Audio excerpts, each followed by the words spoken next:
est 20h30 à Koloma, les titres de cette édition. Le développement du système énergétique initié par le président Alpha Condé se concrétise progressivement. Guékédou aura bientôt un micro-barrage hydroélectrique à but multiple. Et puis, comme toutes les autres Tabaski, le Sosobala a été sorti cette fois aussi à Niagasola dans Sigiri. 815 ans après, ce balafon sacré est toujours intact. Comment sa sécurité a-t-elle été assurée pendant tous ces siècles? Élément de réponse dans ce journal. La fête de la Tabaski se poursuit. Cette année, beaucoup de fidèles sont allés la passer au village. Mais que ce soit ici ou à l'intérieur du pays, la religion a été respectée. Bonsoir à tous, ravi de vous retrouver au compte de cette grande édition. Le projet de micro-barrage hydroélectrique à but multiple avance à Guékédou. Les études de faisabilité sont déjà achevées, ce qui est un grand acquis pour la réalisation de cet autre système énergétique initié par le président de la République au bénéfice des Guinéens. Nabi Kamara, reportage. Assurer une alimentation électrique fiable et durable de Guékédou et environ, promouvoir les investissements privés en stimulant le partenariat économique en faveur de cette préfecture de la Guinée forestière, tel est l'enjeu de ce projet de réalisation d'un barrage hydroélectrique de 7 MW à but multiple avec réseau associé.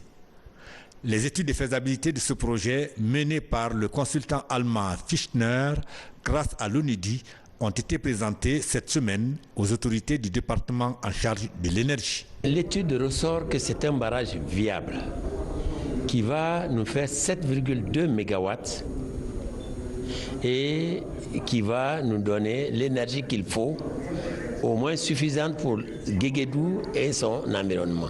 Nous allons pouvoir finaliser l'étude et avoir une idée plus précise du coût global.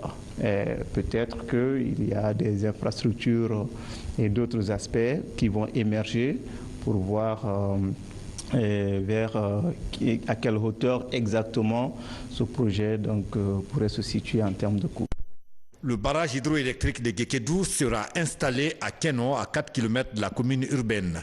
C'est un ouf de soulagement pour cette préfecture à vocation agricole.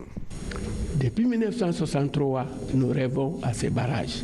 Donc si aujourd'hui, Dieu fait que je sois invité d'assister à ces travaux, quel bonheur, quelle joie. Je dirais Dieu merci que cela soit fait à ma présence. J'ai remercié très sincèrement le professeur Alpha Condé qui, une fois de plus, concrétise sa politique de fourniture de l'énergie à toute la population guinéenne. Le coût du projet est de 28,44 millions de dollars américains. Les préparatifs du 8e congrès international de l'ONG Africa Femmes Performantes évoluent bien. L'ONG vient de rencontrer le Forum des femmes parlementaires pour signer un partenariat de soutien des actions de la couche féminine. Suivez le résumé de la rencontre avec Robert Siditolno. Le réseau des femmes parlementaires et l'ONG panafricaine Africa Femmes Performantes signent à l'Assemblée nationale un partenariat dans le cadre du soutien des actions des femmes.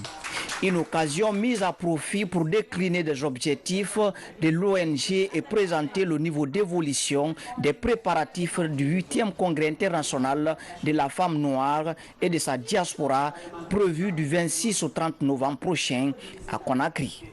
Nous sommes venus solliciter leur adhésion, compte tenu de leur importance, compte tenu de leur poids dans la société. Ici, les femmes parlementaires représentent le peuple. Et c'est ici, au sein du Parlement, que toutes les grandes décisions sont prises.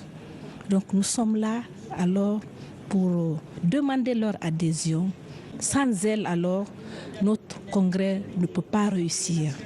La défense de la cause féminine est le principal cheval de bataille de l'ONG panafricaine Africa Femmes Performantes. Une vision partagée et soutenue par le réseau des femmes parlementaires qui a réitéré sa disponibilité à accompagner l'initiative.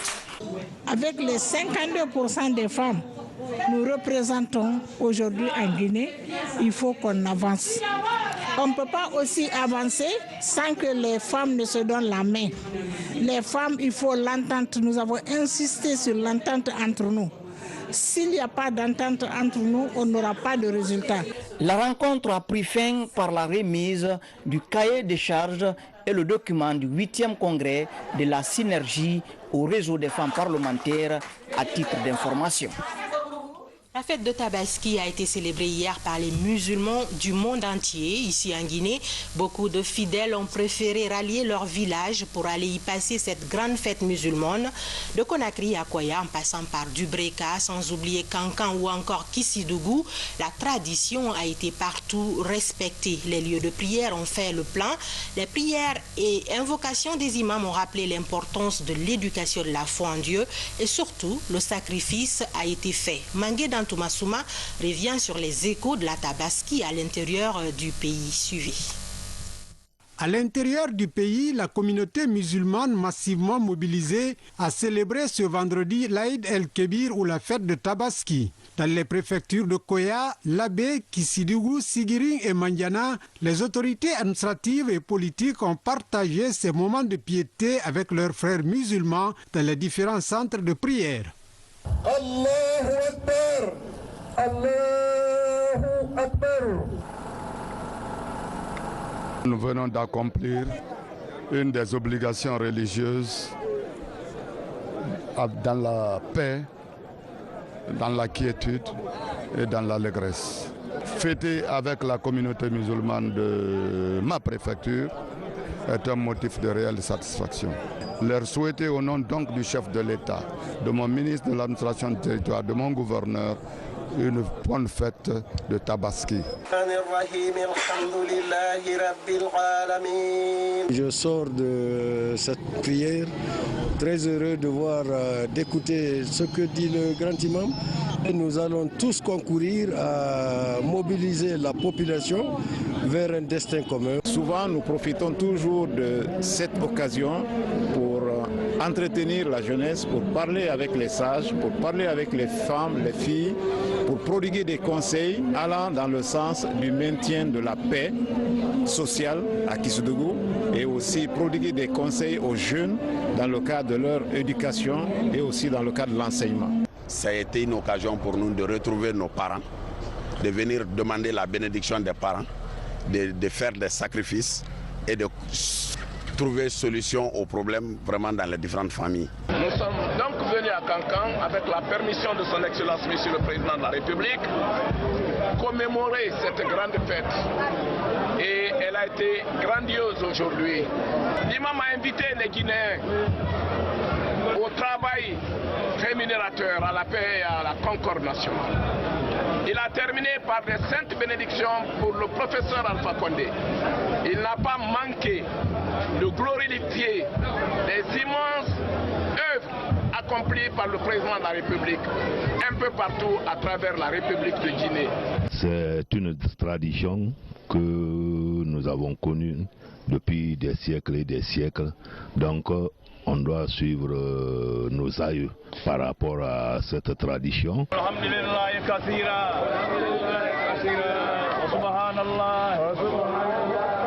Et puis ces images qui viennent de nous parvenir, la fête se poursuit ici à Conakry, mais des embouteillages monstres sont constatés à certains niveaux. Si vous venez de l'aéroport par exemple, évitez l'axe Carrefour Bambeto, centre émetteur Kipé. Un bouchon interminable y est constaté, surtout au niveau du Prima Center, et l'indélicatesse de certains chauffeurs serait la cause de ces bouchons.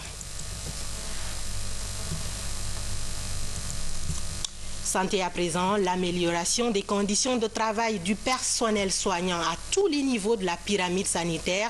Au cœur d'une rencontre, la Fédération syndicale professionnelle du ministère de la Santé et les travailleurs se concertent à propos autour des thématiques comme la législation du travail et la grille salariale. Compte rendu à Diatoubari. Ils sont venus des différentes cellules syndicales du secteur médical. Autour de la table, ils échangent sur la culture syndicale pour la promotion d'un travail décent et d'une protection sociale pour l'ensemble du corps médical. Ceci passe par la connaissance du contenu de la législation du travail, de la grille salariale et du statut particulier des agents de santé. Les thèmes retenus pour cette formation expriment les préoccupations actuelles des organisations syndicales guinéennes en matière d'éducation et de formation.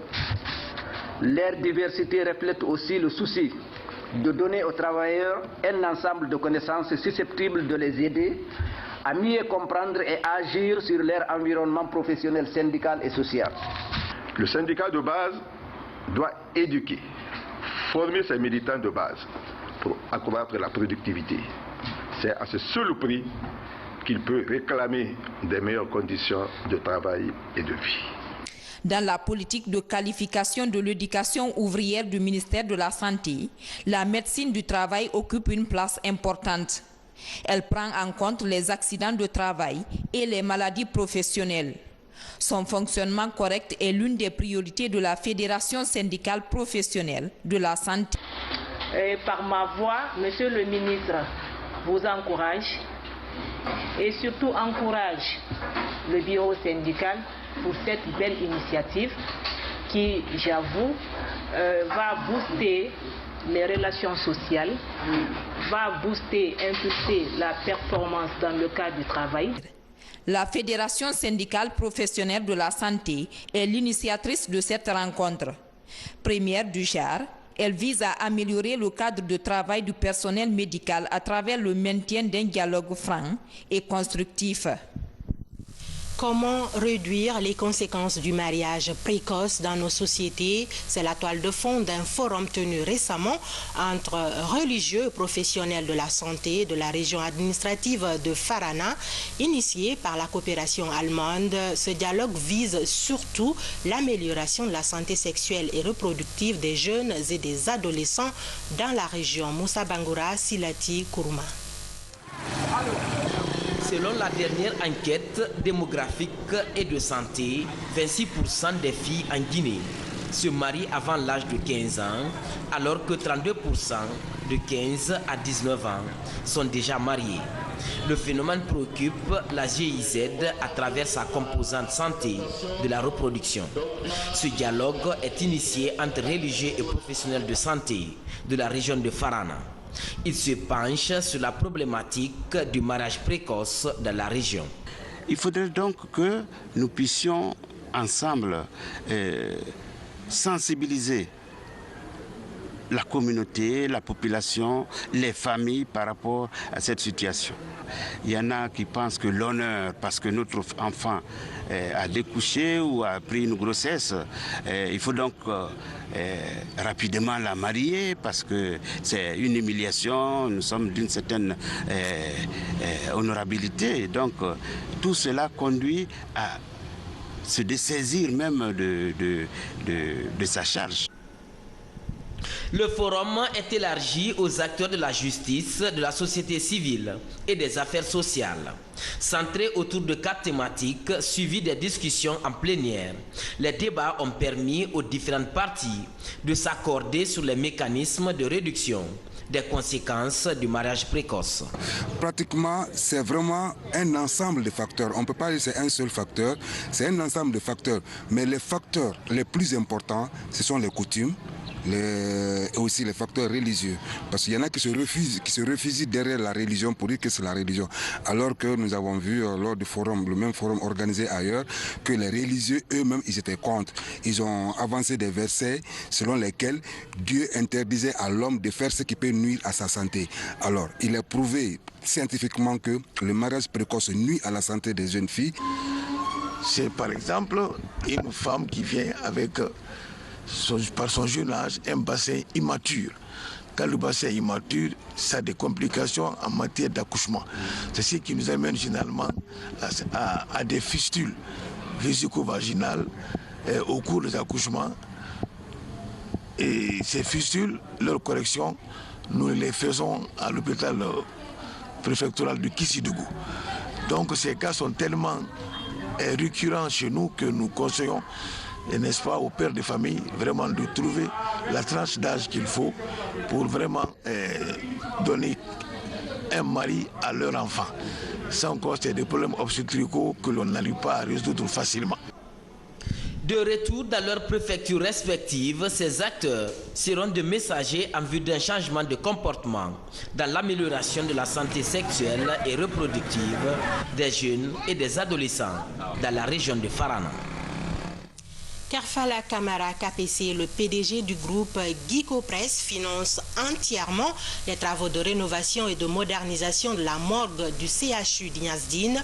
À travers la fondation KPC pour l'humanitaire, cette morgue, en plus de changer de physionomie, va voir sa capacité d'accueil augmenter, sans oublier que KPC offre également 6 chambres froides avec une capacité de conservation de 3 corps chacune. Le lancement des travaux a été déjà fait. Les échos, c'est avec Mangafodé Touré. La morgue de l'hôpital national Ignazdine, l'une des plus importantes du pays, est dans un état de dégradation poussée. Certaines de ces chambres froides sont simplement réduites au silence. À ce jour, la morgue d'Ignazdine ne possède que 10 places pour la conservation des corps. C'est pourquoi le PDG du groupe Guicopress, fidèle à sa politique sociale et humanitaire, s'est engagé à rénover l'édifice à travers sa fondation KPC pour l'humanitaire. Comme vous le savez sans doute, une entreprise a une responsabilité sociale. C'est dans ce sens que le président directeur général du groupe Guicopress a jugé utile de renouveler la morgue et de la doter de 6 chambres froides de 3 places chacune. Pour accroître sa capacité de conservation des corps, la Fondation KPC pour l'humanitaire offre également 6 chambres froides avec une capacité de 3 corps chacune. À la fin des travaux, la morgue d'Ignazdine va donc changer de physionomie et sa capacité va passer de 10 à 28 corps. Un réel motif de satisfaction pour les responsables de l'hôpital. Il y a déjà un partenariat entre l'hôpital national d'Ignazdine et la fondation KPC et la société KPC, Guicopress. Ils ont déjà fait l'ère où les gens font les rites funéraires. Et ça, sincèrement, que du bonheur. Parce que toutes les familles qui passent là-bas font des bénédictions pour les heureux donateurs. M. KPC va nous donner 6 chambres froides. Chacune d'elles a 3 casiers. Ce qui fait qu'on aura au moins la capacité multipliée par 2. 18 casiers pour le bonheur de tout le monde. Parce que finalement, lorsque un malade décède, la finalité c'est ici. Et lorsqu'ils vont améliorer tout, je crois que c'est le respect du corps. La rénovation de la morgue d'Ignazdine fait partie d'une série d'actions sociales et humanitaires engagées par la Fondation KPC pour l'humanitaire en faveur des populations guinéennes. Le groupe Guicopress et son président prouvent une fois encore leur attachement au bien-être des Guinéens et veut servir de bel exemple d'entreprise citoyenne. L'on est encore dans la ferveur de la fête de Tabaski, tout ce week-end et même la semaine prochaine, pourquoi pas. La Tabaski est l'une des plus grandes fêtes musulmanes dont on doit profiter. C'est aussi la seule occasion qui est donnée pour sortir le Sosobala. Il s'agit du vieux balafon de Soumanguru Kanté dans la sous-préfecture de Niagasola, c'est dans Sigiri. Un balafon sacré âgé de 815 ans et dont la sécurité est un cas d'école depuis des siècles. Tenez-vous bien, ce sont plus de 40 chasseurs traditionnels du village qui assurent chaque nuit la sécurité de ce balafon, inscrit en 2001 par l'UNESCO sur la liste représentative du patrimoine culturel immatériel de l'humanité. Le reporter Abdulkarim Kamara et Fodé Niagasola Keta se sont intéressés à l'organisation de cette opération nocturne autour du Sosobala. Suivez. Ici, à Niagasola, cette scène des chasseurs traditionnels se passe au quotidien. Un rassemblement pour préparer une patrouille nocturne dans le village. L'opération consiste à monter la garde autour de la case qui abrite le vieux balafon de Soumaoro Kanté. Toute l'année, la sécurité est assurée par plus de 40 chasseurs Simbo qui ne ferment pas l'œil de la nuit jusqu'au petit matin.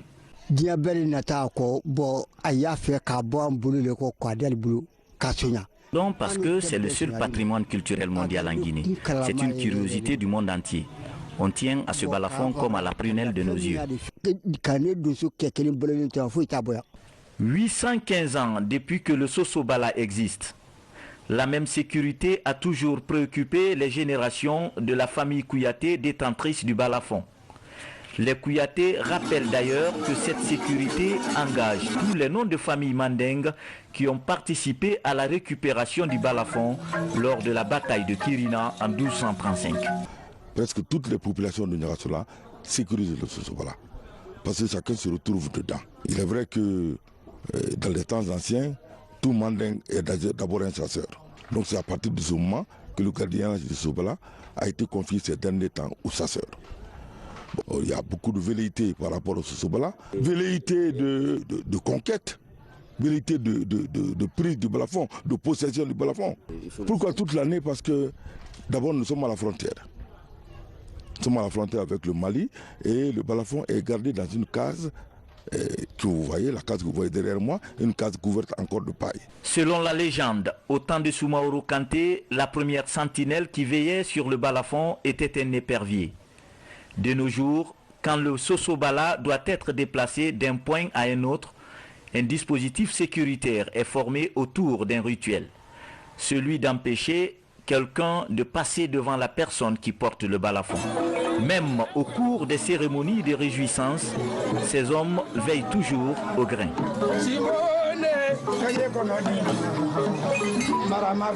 Sacré Sosobala, 8 siècles après, la tradition perdure et le prestige est toujours là, intact. Sport foot, le tournoi doté du trophée du président de la République lancé à Kissidougou a pris fin hier, jour de Tabaski, organisé par la jeunesse de la préfecture. Ce tournoi, 6e du genre, a permis aux fils ressortissants de cette contrée de se retrouver autour des idéaux de paix, d'entente et de cohésion sociale. Abdoulaye Ningilande Diallo. Autour du Cuiron, les populations de Kissifaramaya prônent la paix et l'unité des fils ressortissants et résidents de Kissidougou. Durant 3 semaines, les équipes représentant les différentes sous-préfectures et la commune urbaine ont compéti dans un esprit de fair play. C'est pour reconnaître les bienfaits du président de la République, pour ne pas que les gens commencent à partir en rang dispersé. Donc, quelquefois, il faut les rappeler, il faut rappeler la population, les jeunes, nos ressortissants de Kissidougou, mais surtout pour que ceux qui n'ont pas l'habitude de venir à Kissidougou puissent venir. Ce vendredi, jour de la fête de Tabaski, le stade Jean-Djibril Leno de Kissidougou a vibré le goût de la finale de la 6e édition du tournoi doté du trophée Professeur Alpha Condé. Elle a opposé l'étoile de Duninkono aux 11 frères de Sogbe. L'initiative est saluée par le président du Parlement guinéen. Ce sont 2 équipes qui recèlent beaucoup de potentiel et qui sont appelées à devenir, n'est-ce pas, l'avenir du football de Kissidougou. Pendant le temps réglementaire, les 2 équipes ont séduit les supporters mais n'ont pas réussi à trouver le fond des filets. Il a fallu les séances de tir au but pour départager les finalistes. Et l'équipe de Duninkono remporte ainsi la coupe avec 7 tirs réussis contre 6. Au début, ça n'a pas été facile, on s'est qualifié difficilement, mais par fini, bon, on a pris la coupe, je suis content. Vraiment, moi je remercie tout le monde, tous ceux qui sont venus nous supporter, les membres du staff et les supporters. Vraiment, merci à tout le monde.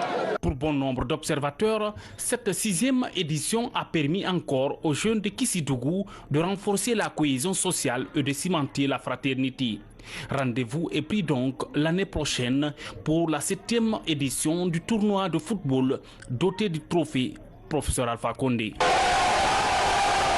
C'est la fin de ce journal. Merci de l'avoir suivi. Je vous souhaite du plaisir en compagnie des programmes de votre télévision nationale.